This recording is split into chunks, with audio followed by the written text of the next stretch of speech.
So hi, everybody. Welcome to episode 117 of Level Up, 60 minutes of live Q&A where your questions drive the show. We have our social team who are online today. And please do let them know your name and the city from where you're joining us. Wherever it is in the world, we will, of course, be delighted to meet you. And they will post a link into the chat so that you can vote up the questions that you would most like answered. And of course, for you to be able to add your own. If your question is selected, then your name is going to appear in the credits at the end of the show. So do get yours in early and stay with us to see all of that happen. Now, today, we're going to be talking about our futures, okay? And in particular, how to secure our futures during a recession. As the world economy has cycled from growth into decline, recession is biting now in a number of countries around the planet. So how do we remain relevant? How do we differentiate ourselves and help our teams and our organizations differentiate themselves from the competition, if you like, and ensure that everybody remains fit for purpose and is working as efficiently and effectively as is possible? To discuss the topic, we have a really great panel joining us, so let's jump straight in and meet them all. Rejoining us today is Malini. Malini Jayaganesh is, of course, a highly experienced business relationship manager, and she specialises in nurturing high-performance teams, so it's a fantastic connection between her and today's topic. Always positive. She deeply enriches my life and the lives of her clients with her experience from both the public and the private sector. So welcome back to Level Up, Malini. Lovely to see you. Hello, Nick, and also all my fellow panelists and our viewers from around the world. This is such a timely topic. I cannot wait to hear from everyone. Yeah, absolutely right. And we've got lots of folks joining us online. You're already seeing them. Agnes has joined again from Poland. So welcome back, Agnieszka. It's really great to see you online again this morning. And also colleagues who are joining from Algeria. I'm not sure that we've had Algeria on the map previously. So lovely to welcome you today. Dianne Rampadarath, of course, is the Assistant Director of Public Service of the Republic of Trinidad and Tobago, where she has been focusing on the delivery of sustainable development projects. And, never more than ever has the public and the private sector needed to come together in a meaningful way to make sure value for citizens is always delivered, and also that there are job opportunities for everybody. So, Dianne, welcome back to Level Up. Lovely to see you again. Thanks very much, Nick, and APMG International for getting the opportunity to appear on the panel. So a recession is a downturn in economic activity, which is cyclical. So it occurs every 5 years, in excess of 5 years. But a recession really does not bring anything new, but it simply accelerates the rate of change and instabilities that economies are experiencing and allows us to become flexible to adapt to these changes. So I look forward to a very interesting show with interesting questions. Yeah, thank you very much. You always are there. You give me great confidence right from the beginning, actually. I'm kind of feeling more comfortable already. So thank you very much indeed, Dianne. Louis Aylward is next. He is, of course, an independent change consultant. He works over at Granger, who specialise in helping individuals and teams build their capability during periods of change. And as Dianne has mentioned, now is one of those periods where change accelerates. So welcome back to Level Up, Louis. Great to see you again. Thank you, Nick. Great to be here and see some familiar faces on the panel. Really looking forward to this session.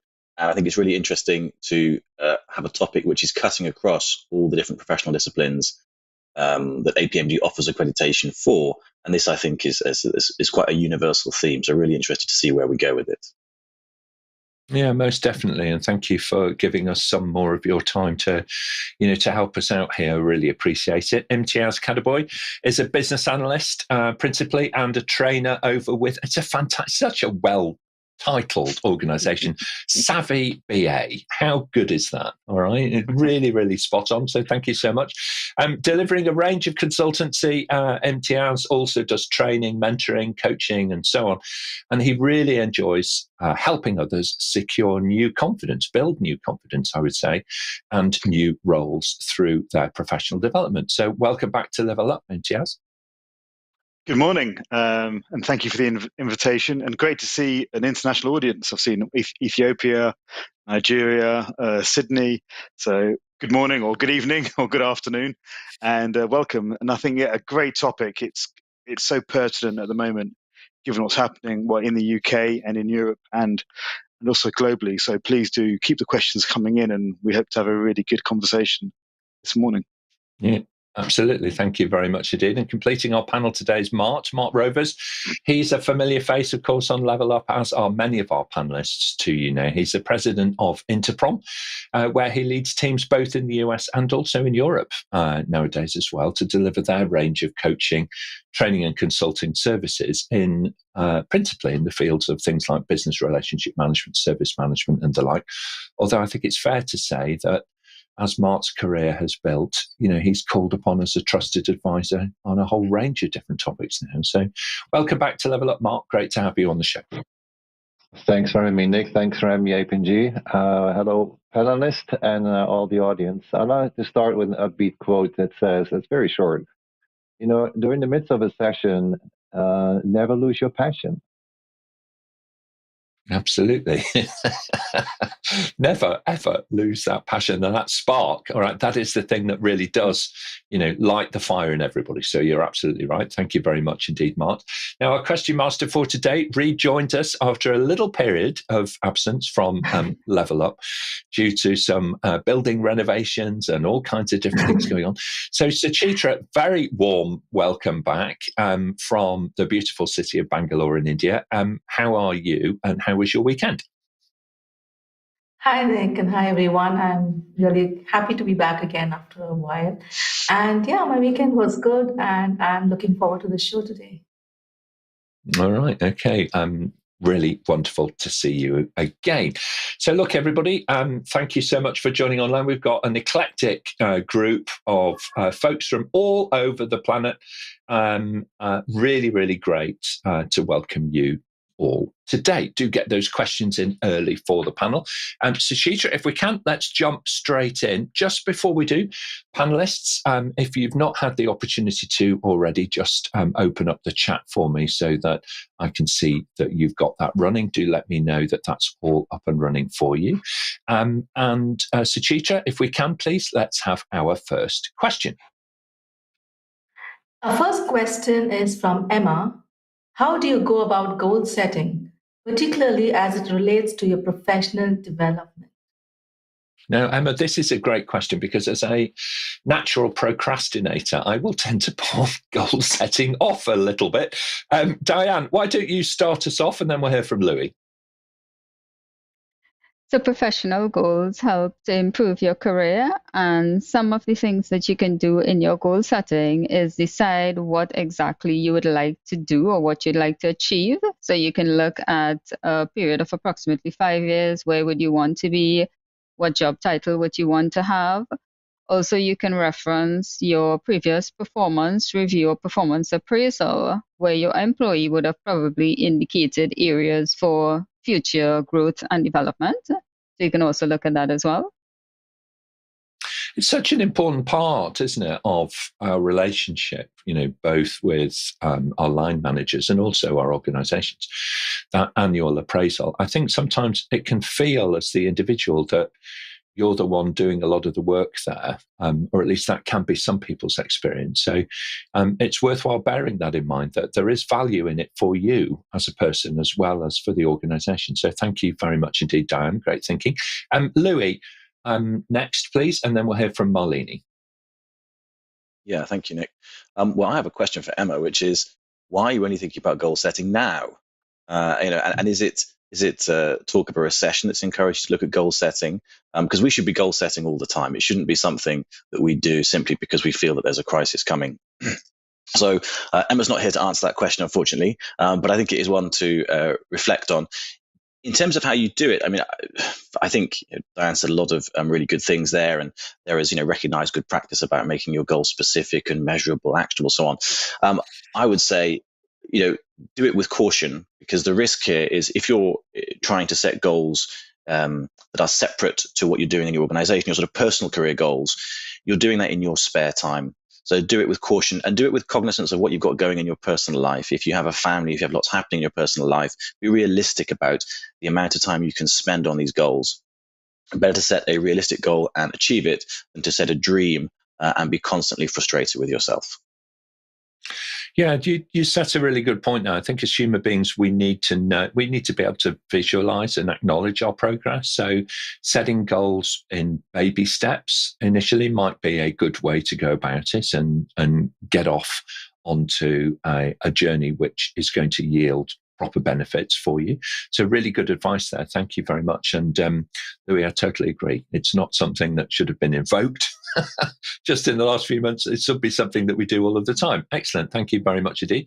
Malini, your thoughts, and then we'll hear from Imtiaz. Firstly, Emma, what a fabulous question to get us started today, right? Because if we don't, in the absence of goals or a goal, you can sort of wander around everywhere. So I'm reminded of the Cheshire Cat from Alice in Wonderland. I think he says, if you don't know where you're going, any road will get you there.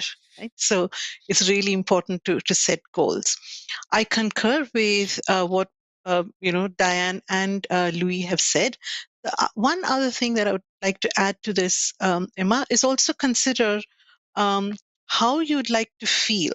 Right? And the reason I say that is sometimes, people jump very quickly to saying, oh, I want to become a director, or I want to become a manager, or something like that. And they haven't really thought about what that would actually mean for them. So if you were to, in terms of your professional development, if you were to start thinking, how do I want to feel? Oh, I want to feel more confident. What can I, what skills can I acquire that's actually going to build my confidence? That might also be a way to, plan out your professional development.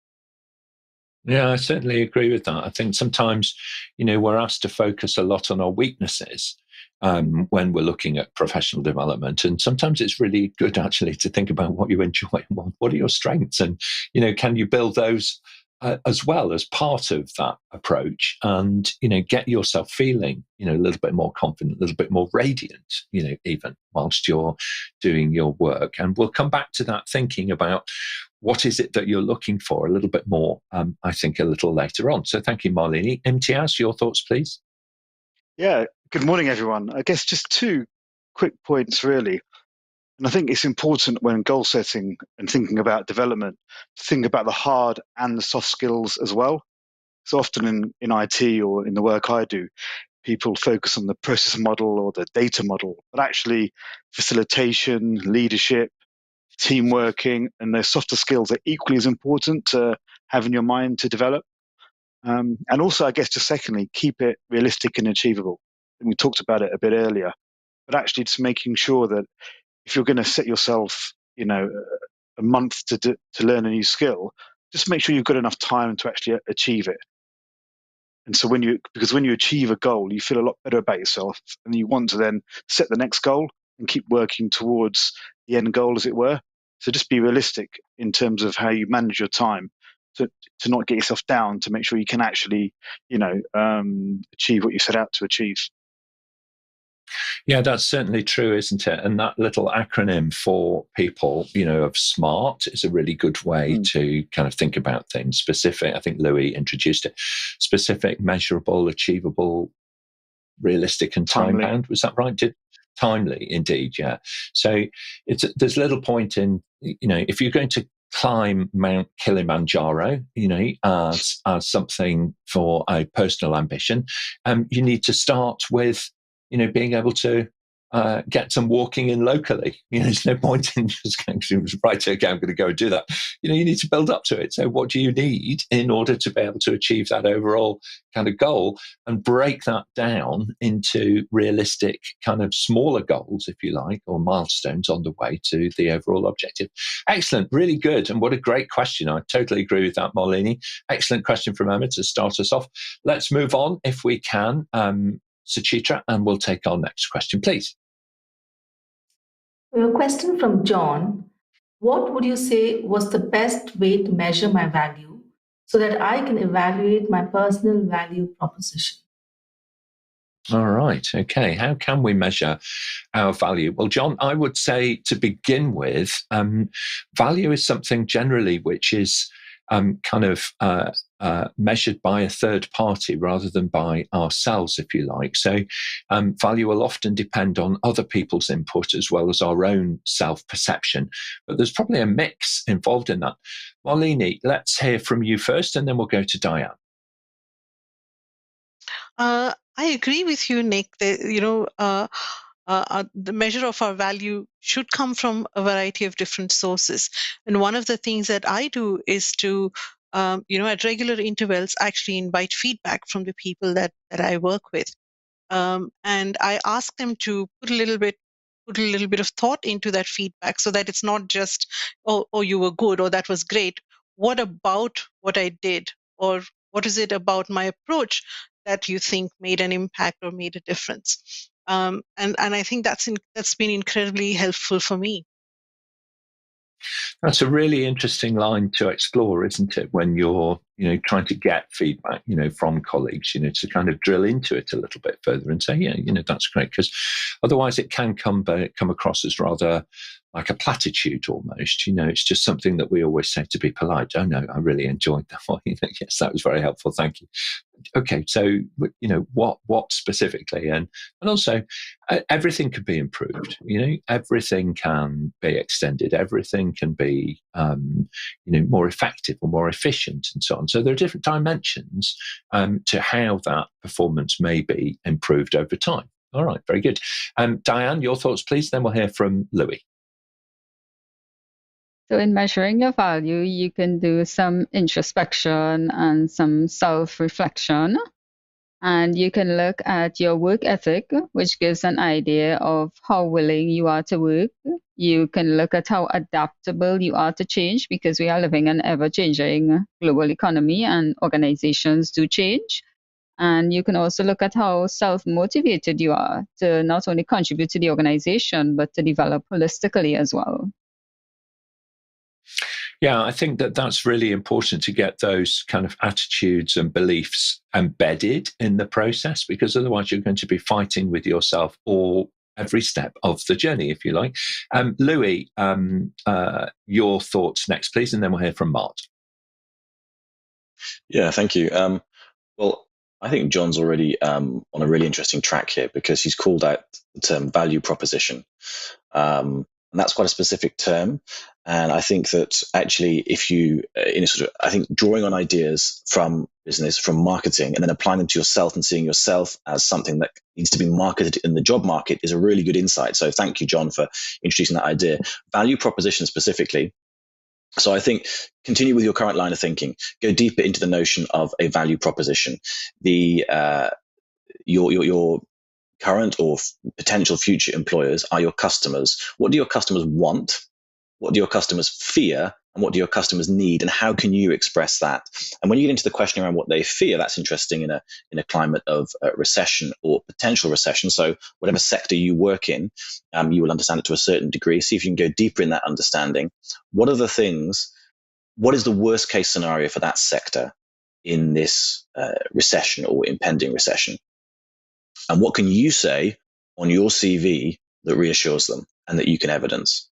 And I would continue this line around value proposition. I think it's very interesting. The one other thing that I would add in here is, when you talk about value, don't limit yourself to tangible value.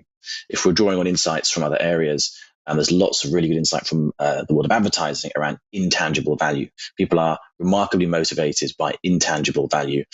Try to think about what your intangible value in the workplace is, and find ways to express that, because that will actually motivate people arguably more than some of the tangible stuff. It's such an important concept, and I totally agree with you, Louis, when you're talking about kind of linking in this concept of value proposition into our own, the way in which we present ourselves and market ourselves. And that's not just externally within organizations, it's also really important internally. When we remember that feeling of our first day, just having been appointed to our new role, and we're in our organization, how good did that feel? And I would question, do we present ourselves in the same way every day? I doubt it. because over time we become more and more familiar, and familiarity leads towards this kind of sense of, sort of just stopping, trying that extra little bit, putting that extra little bit of value in. And so the value proposition internally becomes equally as important, sometimes more so even, than a value proposition externally to a new organization. So thank you, Louis. Really great advice. Mart, final thoughts on this one, please. Something that the BRM Institute is quite heavy on these days, when it talks about value proposition, it goes a step further, do a little bit of soul searching, and then it talks about, your personal purpose, your reason for being, and aligning that with the organization's purpose. And when that is aligned, strong connections, strong bonds are happening. Ideally, of course, you do all this before a recession, so you're at the right place. But that should continue during a recession, as in, what is it you're passionate about? What is it that you care about? So I think that's a good way of measuring, to answer the question from John, as in, am I at the right place? I'm on the right track. And I think that's a recession-proof way forward in my eyes. Yeah, it's such an important part, isn't it, to be able to look at it that way. And purpose statements, there's a lot of really good guidance actually on the internet around purpose statements, largely aimed at organizations, but our personal purpose, you can apply the same logic to yourself, all right? What would be different if you were not in your current role, all right? If you were not in that meeting, if you were not present in your team or your organization, what would be different?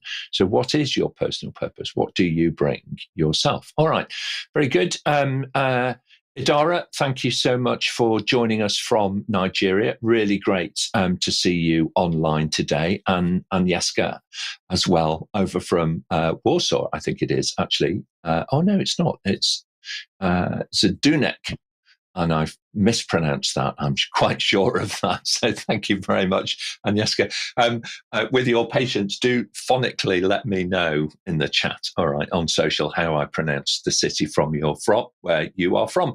Wandimo, great that you're able to join us today from Ethiopia. We always get a really good audience actually from Ethiopia. So really lovely to have you online today. Thank you very much indeed for joining. Suchitra, then, we've got a stack of questions already coming in from our producers who are online, typing questions into the chat, and social team are bringing them in. So let's move on, if we can do, please, and take our next question. We have a live question from Wandimo. Is there any recession-proof field of study? Recession might last 3 to 6 months or a year, but the economic impact might last for many years. Is there any recession-proof field of study? That's quite an interesting one. I think a lot is going to depend on your situation, really. Dianne, where would you start from to kind of unpack this and give Wandimo some advice?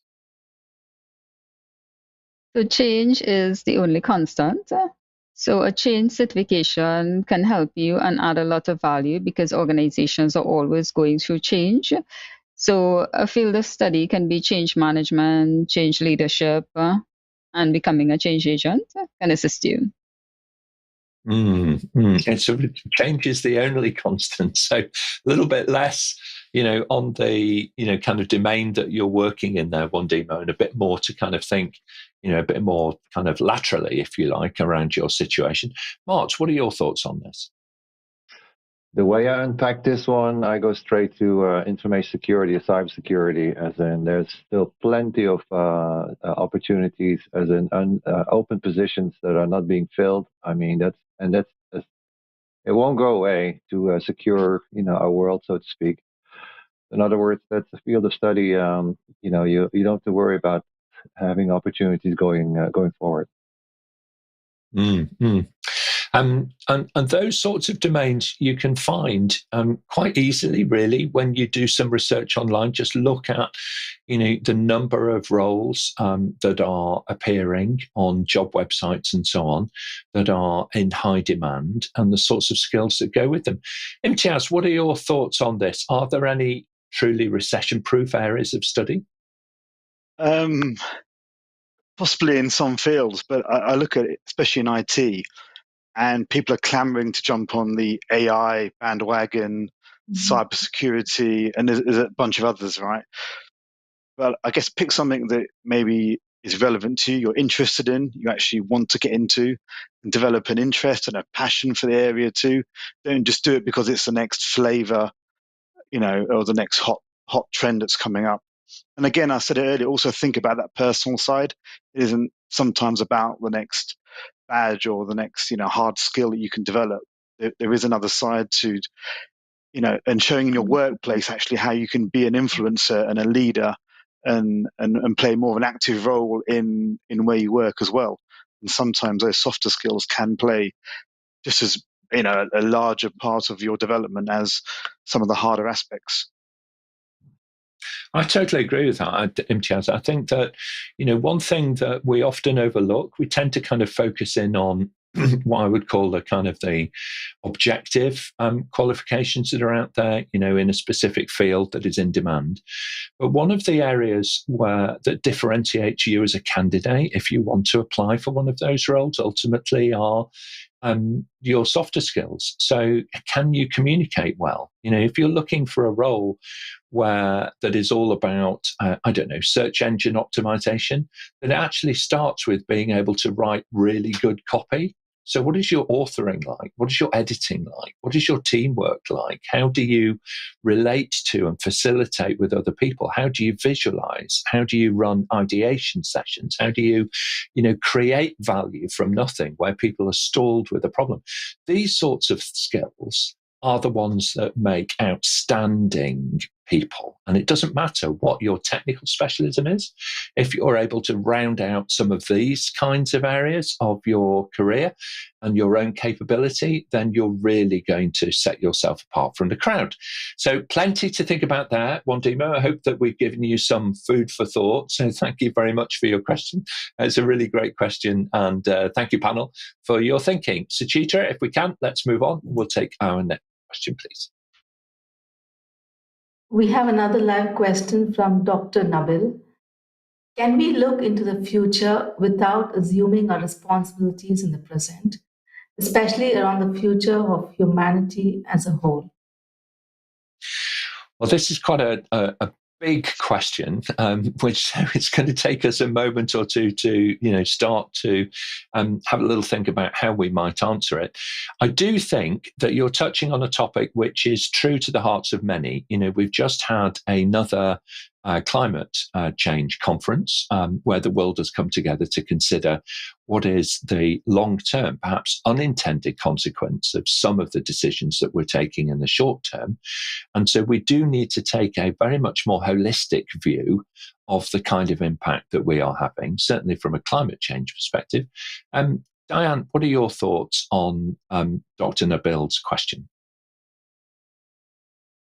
So having a competitive, sustainable advantage will ultimately ensure your survival in organizations and our globally changing economy.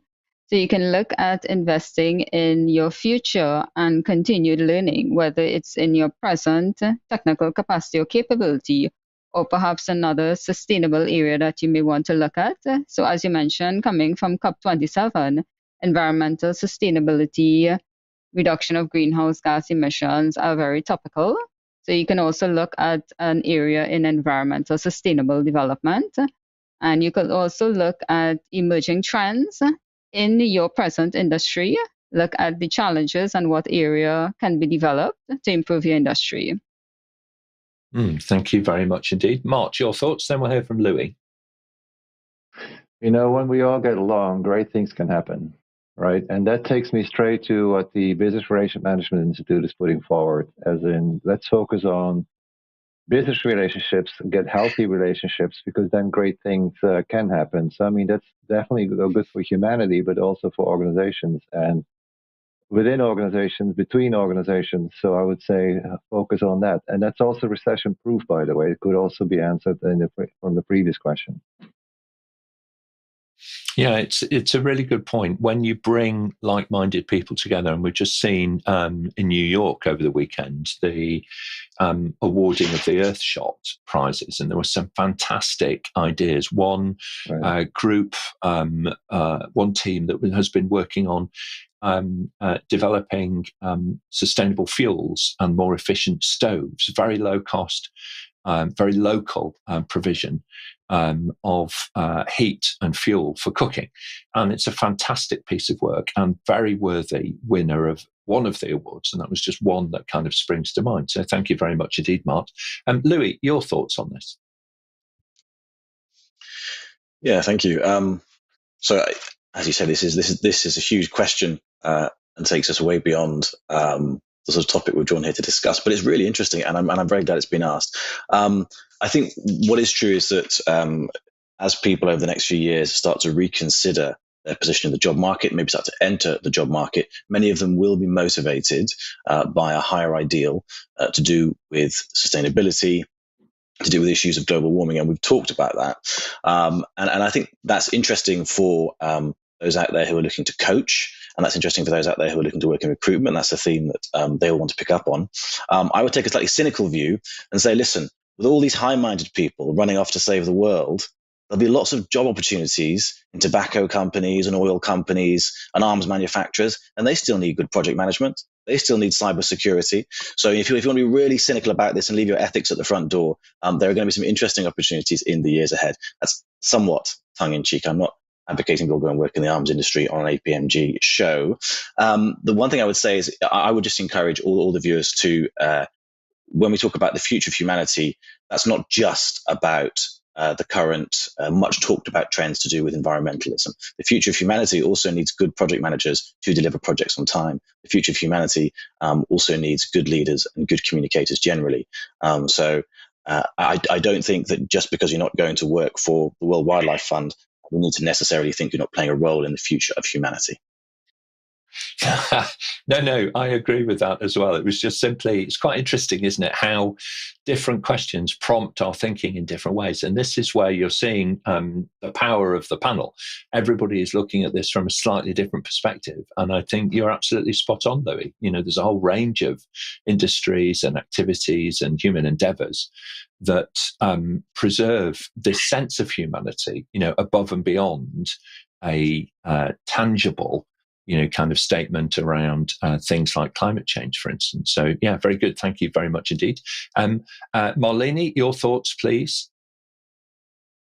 I think Louis kind of stole my thunder there a little bit, because I was going to say that, you know, while we might think that, you know, there are particular organizations that actually make a contribution, you know, to humanity, or particular roles that do, we actually forget the impact that we can make on society in any job, you know, in any organization, because the way we interact with our colleagues, even, right, the sort of mood that we bring into our team. Are we creating conditions where people are able to bring their best selves to work? Are we creating conditions where people are happy to work, and you know, we spend at least 40 hours every day with our work colleagues? Are they happier because of it? And what sort of impact would that have on their mental health, on their families, on the people they engage with?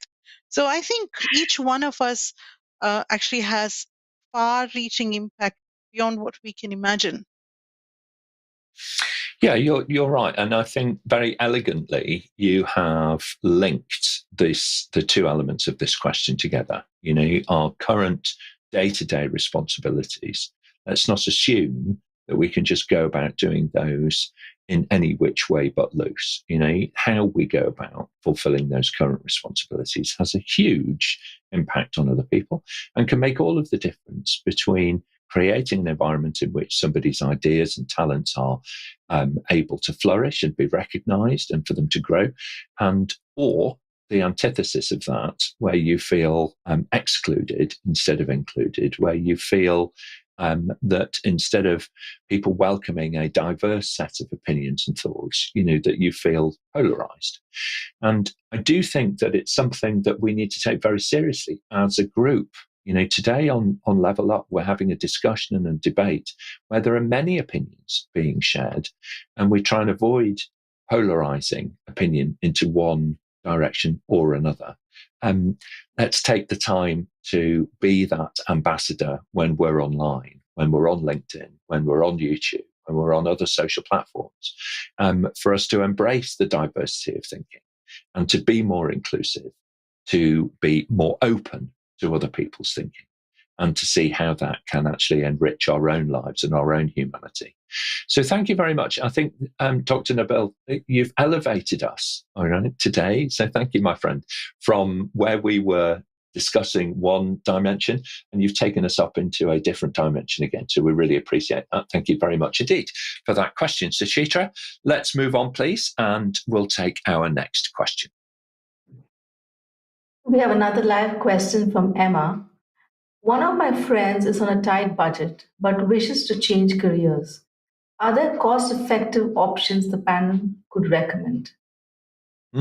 What a really good question there, because often you're in this situation. How do I begin when my budget is quite limited? If we can, Imtiaz, I'd like to come to you first, if I may, and then we'll hear from Malini. Yeah, I guess I'm going to assume here that the person knows what career they want to move into or what change they want to make. But I guess one of the good things about the online world in the last 3 years is a number of, learning opportunities that are available. This is a prime example. This particular forum, there's many lunch and learns. I'm hosting a couple on design thinking in the new year. There's webinars in your industry. There's free courses. A lot of these learning websites offer 2-3 months worth of free courses. So again, assuming you've kind of already decided and know where you want to head to, there is so much online that's available. It's relatively low cost. You just got to search it out, sign up, and take advantage really of what's being offered. Absolutely. Thank you very much indeed, Imtiaz, and some great advice there. Malini, your thoughts, please, and then we'll hear from Louis. I'd like to build on what Imtiaz said. Emma, one of the things that your friend could do is find out people who are in the same professional area that your friend is interested in, right? And hang out with them. And often these days there are organizations where like-minded professionals do come together. So, for example, for business analysts, it might be the International Institute of Business Analysis. Or for business relationship managers, it's the BRM Institute. And for a nominal annual fee, you actually get to have get access to a few thousand similar-minded persons or persons with similar interests around the world, and you can actually start sharing your ideas and learning from them. And that might actually be a really good way for you to get clarity on what you wish to undertake as future professional development activity when the budget permits. Okay, thank you very much indeed, Malini. Louis, your thoughts? Yeah, thank you. I think this is a good question. I think the first step was so first of all, I'm not going to assume what Imtiaz has assumed, which is important, because I think your answer is very different, and Imtiaz will sort of understand where I'm going with this, I think. So I think, Emma, your friend, and by the way, is this a I'm asking for a friend question? Is this actually Emma who's changing careers but doesn't want to say? Obviously, she's not going to say on anyway. It could be. So Emma/friend, your first step is to really sort of make the right decision up front to spend your limited budget effectively. So really look at where you want to go in your career. If you haven't properly sat down and assessed that in some of the ways we've talked about so far, do so. And then look at the certifications within it. Within any sector, there will then be certifications that push you into a subsector. So I think about project management. There are certifications that push you more towards working in IT. There are certifications that push you more towards working in organizational change. There are certifications that are highly valued in the US. There are certifications that are highly valued in Europe. Understand that. Make that first decision, because it sounds like on your limited budget, you're only really going to have one training spend if you're going to do a certificate. I would say certainly consider certification if your budget can stretch that far. Certification opens doors faster in some ways than some of the non-certified learning. And then when you do get down to it, look at the self-study options. So the same course, which in a classroom might cost you £2,000 as a self-study option, might cost you £400. That's a huge difference. to be a good self-study, you've got to be hugely disciplined and you've got to be your own trainer. And there are challenges with that, but definitely look at the self-study options. I would also say, don't take the list price. Certainly on self-study options, given the scalability of that form of learning, most providers, if you talk to them, if you develop a relationship, have a discount which might not be publicly available. So there you go. There's sort of a bit of a saving for you, and then you get into the slightly sort of looser free learning, if you like. So we've talked a bit about using your contacts. LinkedIn's a really interesting place. There's lots of stuff on LinkedIn. Not all of it is good, but there's some great nuggets in there. I would also say Coursera is an interesting one to look at for free learning, heavily influenced by US institutions. But again, there's some really interesting free courses in there. And then I would just back up what Malini has said about professional associations. For less than £200 a year, you can get something which will give you huge amounts of value in return in terms of networking. So yeah, I think for Emma, for you or your friend, there are some real feasible first steps here. Right, okay, thank you very much, Louis. Now, just a couple of thoughts for you for everybody. The first thing that I'm going to say, and these are steps that cost no money, all right? So you have infinite budget opportunity with things which are free. The first one is to consider volunteering, and that doesn't have to be for your current employer, although it's really good if you can do it with your current employer, because often this will lead to you getting experience that you can then refer back to, when you make that career change. All right. So find something which is related to the area that you want to move into and volunteer to do that. Offer up some time to be able to help. It's amazing how colleagues in a different function in your organization would welcome some help with different things. So try doing that. And if you can't achieve that within your current employer, volunteer outside of work to do it. There's a huge opportunity for people to build their experience in the voluntary sector by doing the things that they really want to turn into a career. And if you have some evidence of having done that for a charity or a sports club or a society or something, then that's really great. Okay, so that's the first thing, volunteering. The second one I would say is network. All of our LinkedIn profiles, every member of the panel, a link to our LinkedIn profile is actually embedded on the event page on the APMG International website. So do go over to that, look for today's episode and click on that and connect with us on LinkedIn, because then you will see the power of the network helping you. Everybody on the panel is coaching, mentoring, supporting, helping, enabling other colleagues. So do reach out to us and build your own personal network. And if you can, in the style of the moment, kind of pay ahead a little bit, offer your consulting and coaching and networking advice to others as well. Then you build a little community around you of continuous professional development, which really helps. So Emma, look, from that point of view, please do reach out to us. We'd be very happy to help and also pass on, that invitation to your colleague. Excellent. Thank you very much indeed, panel. Well, time is beating us a little bit, so we do need to move on. Suchitra, let's take our next question if we can. We have a question from Josie. Is a recession a time to take risks and change careers, or a time to play safe and wait for things to get better? It's an interesting question, really, isn't it? And I suppose it depends on your personal circumstances and what your risk appetite is. Changing careers is always, to a certain extent, a bit of a risk.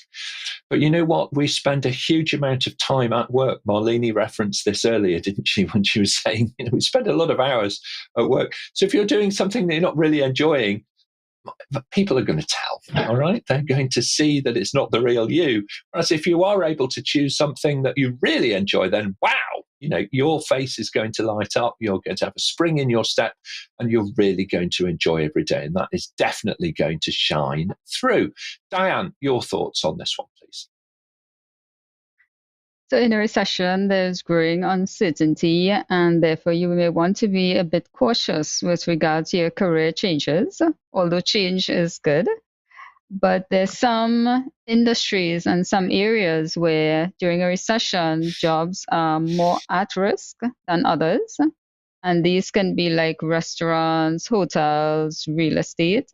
So if you're willing to change your career, just be a bit cautious about certain jobs and certain industries. Yeah, it's good to think things through, isn't it? And, really consider, others as well who are dependent, kind of upon you, and the salary that you're able to earn at a given moment.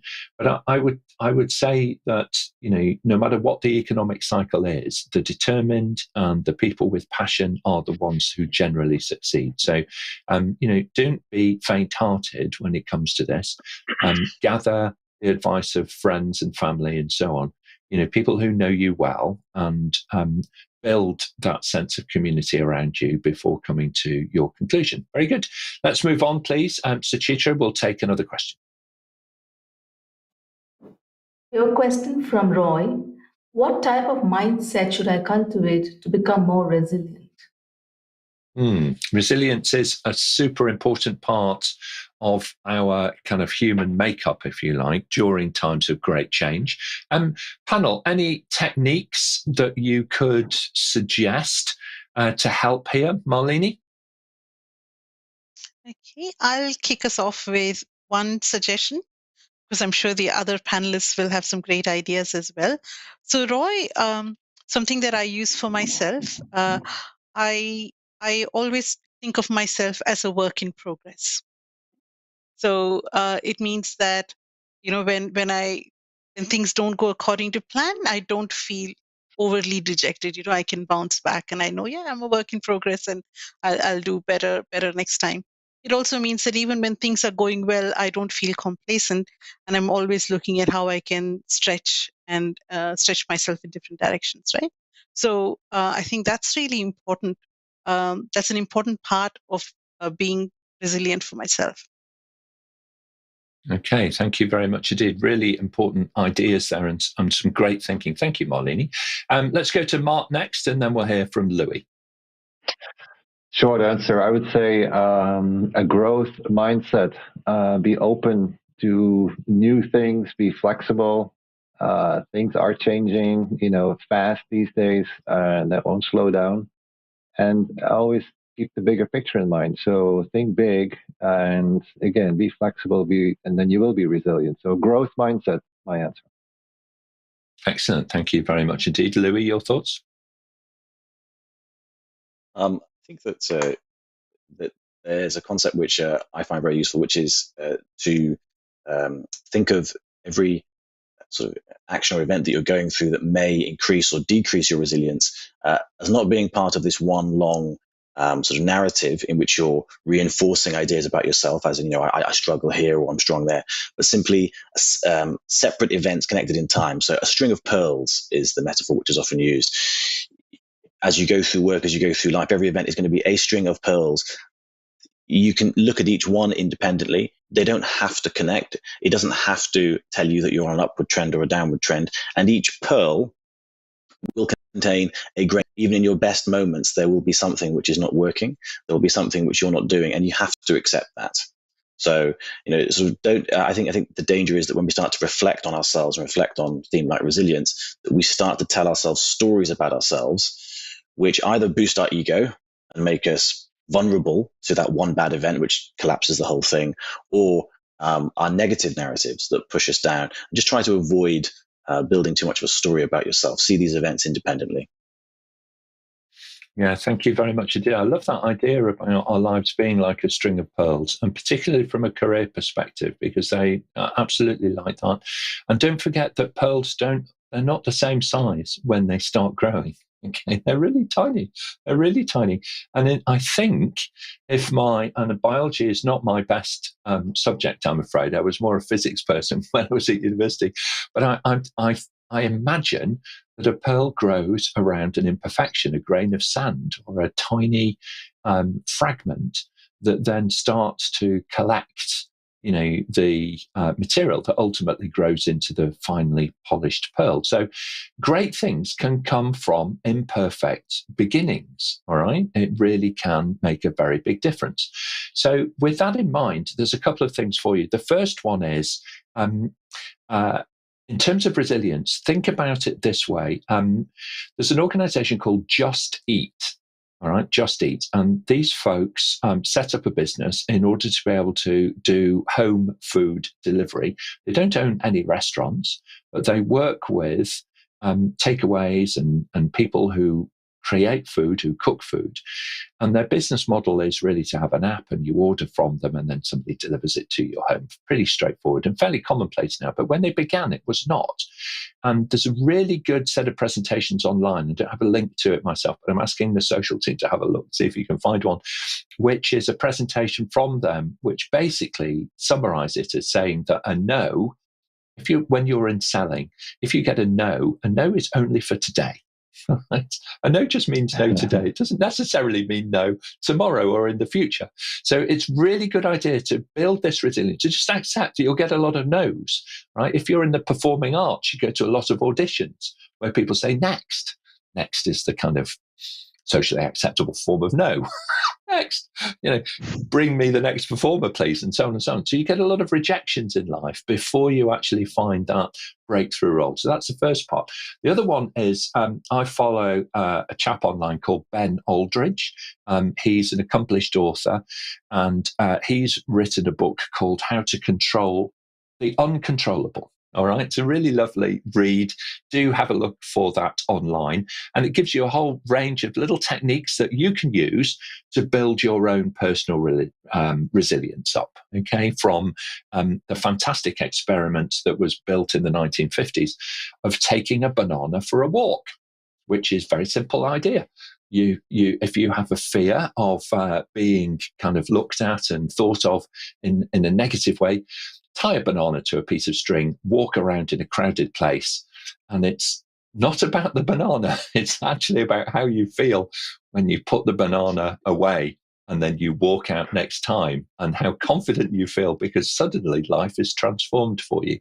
So a little bit of challenge from the Stoics, all right, is the way to build resilience. That's Ben's thinking anyway. So Ben Aldridge for you. Excellent. Well, great job, everybody from the panel. Thank you so much for all of our producers online as well. You've done a fantastic job today in navigating our way through how to remain relevant and build our strength during a recession. Thank you very much indeed. So we're going to hear our closing remarks now. So if I can, panel, we'll walk round. Dianne, can I come to you first, please? And then we'll hear from Mart. Thank you, Nick. A lot of interesting questions and insightful, and allowed us to also move not only from a recession, but to other areas in the future. So it was a very good show. Thank you. Yeah, absolutely. Thank you very much indeed. March, your final thoughts, and then we'll hear from Imtiaz. Another upbeat quote, hopefully. As sure as the spring will follow the winter, prosperity and economic growth will follow the recession. Sorry. Yeah, it's a really good point, isn't it? Because these things are cyclical, and what goes down generally does come back up again. And thank you very much for that thinking. So if you're in a tough place right now, there are better days ahead. I genuinely believe in that. Imtiaz, your closing remarks for today? Yeah, thank you. Great questions, great conversation. And I would just say, especially in a recession, take time to take care of yourself as well. As much as we may want to train, work harder, work smarter, really important that we take care of ourselves, whether it's walking, doing something, that we personally love, a hobby, but really kind of keeping ourselves, I guess, mentally strong and happier. That enables us to take on the work challenges with a lot more, more positive mindset. Yeah, completely agree with that. Super important. Louis, your thoughts, please, and then Malini.